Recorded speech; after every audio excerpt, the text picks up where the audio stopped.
One of the topics that came up in my group work today with clients was the idea about self-regulation.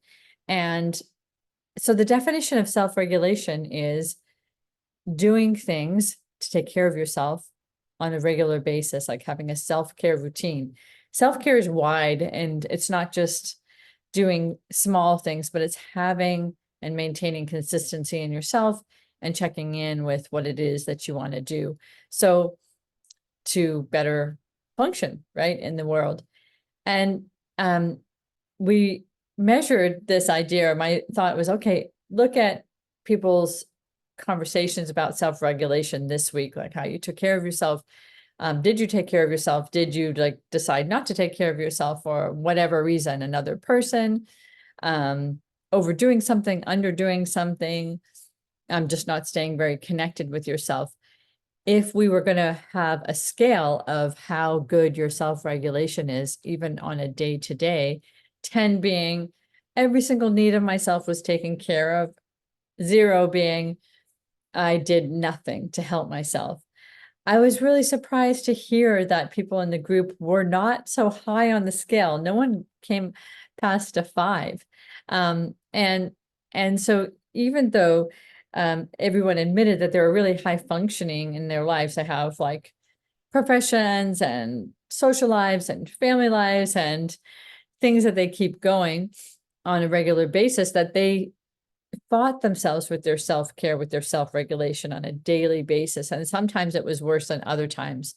And they gave some examples of what it was that threw them off. Like maybe it was staying up too late,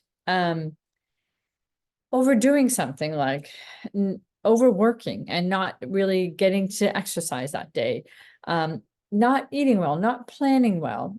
And so I want you to think about, what is your self-regulation like?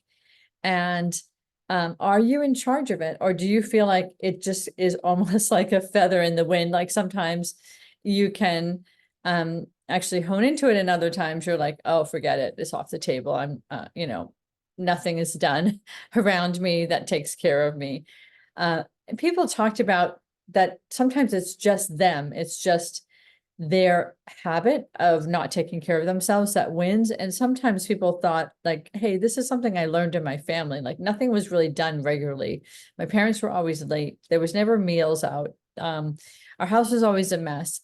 And that's the tendency is for them to use that as their model, or they tend to push back to that. And other folks talked about, no, it's me. It's like, I actually allow myself to get off track, and I know what it takes to keep myself on track. And maybe that's why we have the weekends, right? So we can not be in our routines during the weekends and find different ways of our day-to-day, hour-to-hour activities. So wondering again about your self-regulation, your self-care across the board, and if you can take a measure of how effective you are at your self-care.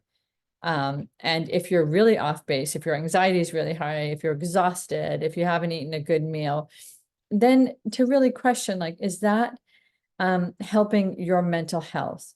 There was a connection that we made between self-care, self-regulation, and mental health.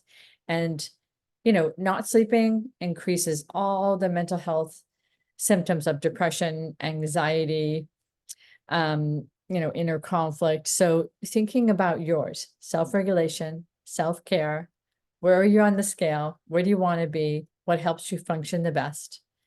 And can you notice when you get off track? And biggest question is, how do you put yourself back on track? So important.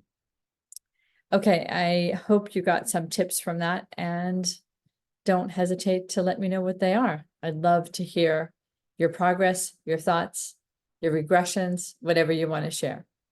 Bye for now.